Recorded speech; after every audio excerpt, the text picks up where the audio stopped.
All right. This week for Future Rant, I have a little story from this weekend in my dealings with Rogers Incorporated. So in February of last year, my fiance and myself signed up for a Rogers new home package. So this included 6 months of free internet, cable, and home phone, and then 18 more months of 50% off of whatever bundle we had. In this case, our internet bundle was 45 megabits down, 4 megabits up, and there was 150 gigabyte internet cap. If you know me, you know I've talked about internet caps before. 150 gigabyte cap is pretty small. I make a lot of videos, I make some podcasts. So that was very annoying, but I can deal with it. It's only 6 months, and I did deal with it. For the first 6 months of our contract, from February to July, approximately, it was fine. Dealt with it. After 6 months, as we had agreed with Rogers, we called to take our services down a couple levels.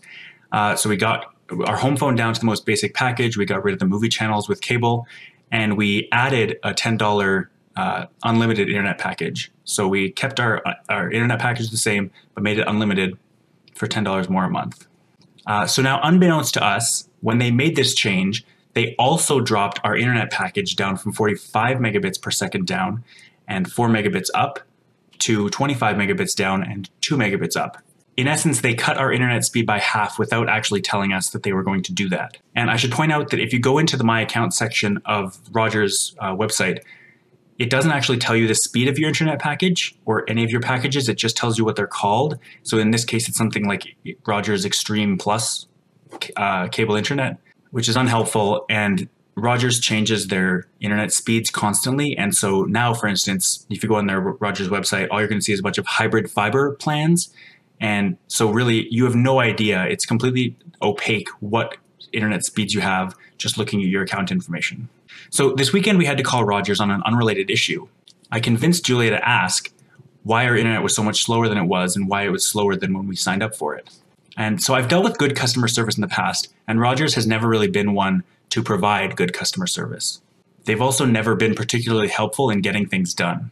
So one of the hallmarks I've seen with bad customer service is that if you come up with a difficult question, the rep you have is going to try to pawn you off on somebody else. They're going to try to get you off the phone as quickly as possible, talking to someone else or just ending the call completely. So the first part of the call went like this. We ask the customer service rep what the speed of our plan is.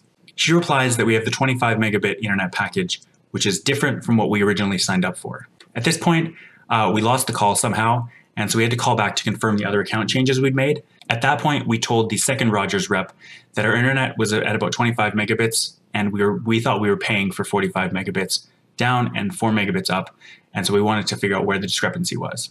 Now, the second rep responded that our internet should be 45 megabit per second down, 4 megabits up, like we had originally thought it was. She said there might be something wrong with the modem, and again, she tried to pawn us off to technical service, so she transferred us to the technical service department. What she said was in direct conflict to what the first rep told us. Immediately, I'm suspicious that this rep didn't want to have to deal with this complex technical problem with someone that actually sort of knows how internet services work and what's going on. I might ask a difficult question she can't answer, and she didn't want to have to deal with it. So she proceeds to transfer our call to technical support. We're trying to find out if there's anything that can be done about our slow internet speeds. The technical support rep immediately checked our plan and told us that we were supposed to be on the 25 megabit plan. That was the plan that we were signed up for, so it was not a surprise that we were getting those speeds, which I knew. I know how bandwidth shaping looks. I've seen internet slowdowns before. I know what they look like. She also told us that the plan was changed in July as we had suspected from the first call. So we asked this technical support rep if it was possible to change our plan back to the 45 megabit plan that we had before. She said that if we do that, we're going to lose the 50% discount that we have for the 18 months after our initial 6 months free. Now, never mind that we were told in the summer that we could change our plan as much as we wanted and we'd still be able to keep the 50% discount. She also mentioned that it was probably the service rep we actually talked to in the summer that changed our internet plan, and it was probably to make it fit within our certain budget, but she did it without telling us, which is really, really slimy. She probably figured that we wouldn't notice because most people don't notice, and most people don't upload very much, so you wouldn't notice the change in upload speed anyways, and you're not going to really notice a difference in everyday downloading between 25 megabits down and 45 megabits down. So at that point in the call, we really didn't have any recourse to getting our service back to where it was, what we thought it was, and so we ended the call. Now, I'm really frustrated. We've sort of been conditioned to accept when there are plot holes in TV or movies. Most people actually don't really notice gaps in a narrative anymore. However, in real life, when things happen the way I just described, I notice inconsistencies. They pop out like a sore thumb. And the inconsistencies of this story really upset me. Now, if this were my Rogers account and not my fiance's, I would have terminated this contract in a heartbeat. Obviously, unless the error was fixed, then I would have at least considered staying. If anything like this has happened to you with Rogers or with another internet service provider, I'd love to hear about it. Internet is expensive enough as it is, and if Rogers wants to keep me as a customer, they should be treating me well. They should be taking care of their customers and actually earning our money.